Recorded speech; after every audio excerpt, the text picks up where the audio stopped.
No meio do calor do deserto do Iraque, onde outrora floresceram as cidades-estado da Suméria, arqueólogos desenterraram milhares de tabletes de argila cobertos de escrita cuneiforme. Esses textos antigos, os mais antigos da humanidade, não falam apenas de reis e colheitas. Eles narram a história dos Anunnaki, aqueles que desceram dos céus. Eles eram deuses? Ou seres de carne e osso, cuja história real foi transformada em mito ao longo de milênios? Quem eram verdadeiramente esses seres poderosos? A visão da arqueologia e da historiografia tradicionais é clara. Os Anunnaki são divindades do panteão mesopotâmico. Eles eram as forças personificadas da natureza, da criação e do julgamento, tão reais para os sumérios quanto os santos para um devoto medieval.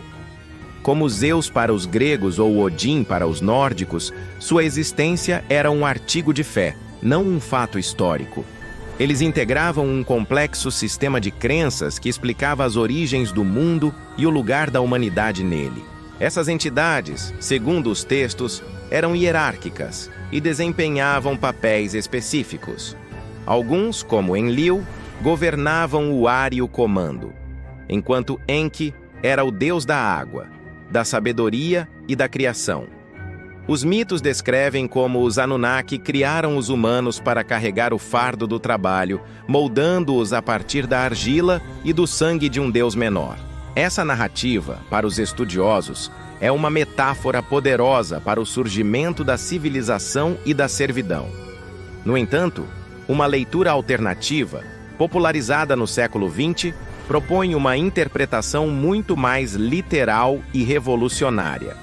Nesta hipótese, os Anunnaki não eram divindades, mas astronautas avançados de um planeta chamado Nibiru.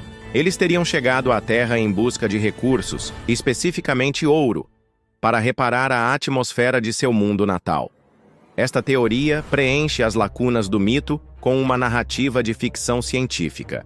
Os defensores desta ideia apontam para enigmas específicos, como os sumérios, aparentemente do nada, desenvolveram a escrita, a matemática, a astronomia e leis complexas. A repentina explosão de conhecimento é interpretada como um presente dos visitantes. Eles veem as descrições dos Anunnaki viajando em carruagens de fogo ou barcos celestes como relatos cruas de naves espaciais incompreensíveis para uma mente primitiva. Intrigantemente, conexões são traçadas com outras culturas antigas. Os Elohim, da Bíblia hebraica, que é um plural, são vistos como um eco dos Anunnaki. As pirâmides do Egito e da Mesoamérica, ou as linhas de Nazca, são citadas como possíveis evidências de um projeto de engenharia global dirigido por esses mestres.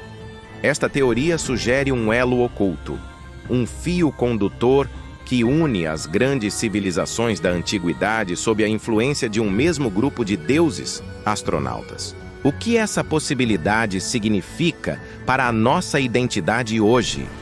Se a hipótese Anunnaki for verdadeira, ela redefiniria radicalmente nossa origem.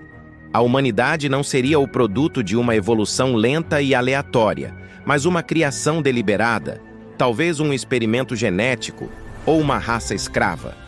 Isso abalaria os alicerces da religião, da ciência e da nossa autopercepção como espécie soberana no planeta.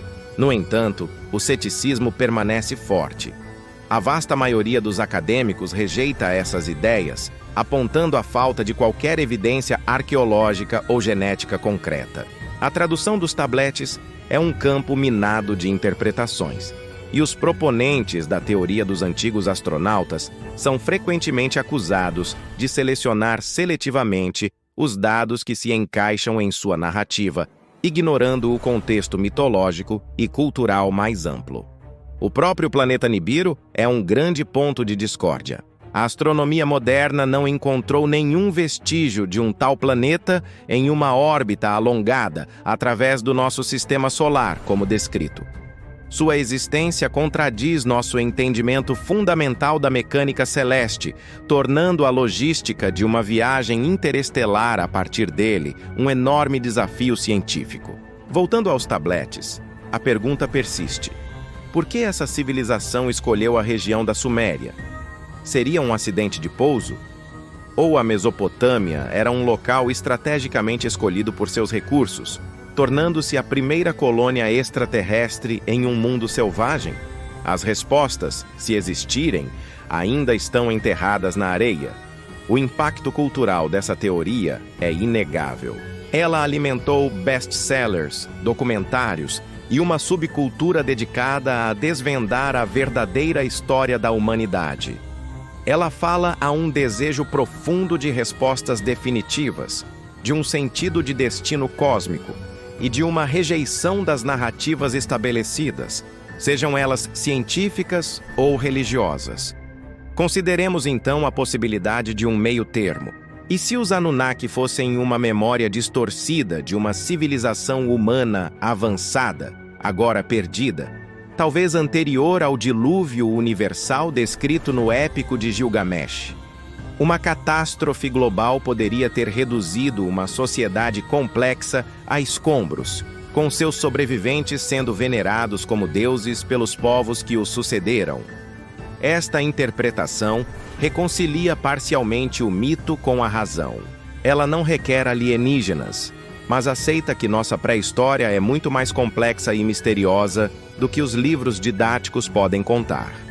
Os feitos incríveis atribuídos aos Anunnaki poderiam ser ecos amplificados de realizações humanas reais, embora esquecidas. A busca por provas continua. Cada nova descoberta arqueológica na região, cada tablete decifrado, tem o potencial de fortalecer ou desmantelar partes desta teoria. A verdade pode estar em uma nova interpretação de um símbolo, na descoberta de um artefato tecnológico inexplicável, ou no mapeamento de um sítio que revele um conhecimento impossível para a época. No final, o enigma dos Anunnaki permanece. Eles são um testemunho do poder duradouro do mito e da incessante curiosidade humana sobre nossas próprias origens. A ciência nos pede paciência e evidências. A imaginação nos oferece uma história épica de deuses astronautas. Talvez a resposta final não seja o que importa, mas as perguntas que somos forçados a fazer ao longo do caminho. Seríamos nós os filhos dos deuses ou os órfãos de um universo silencioso? A fronteira entre a lenda e a história, aqui, é deliberadamente turva,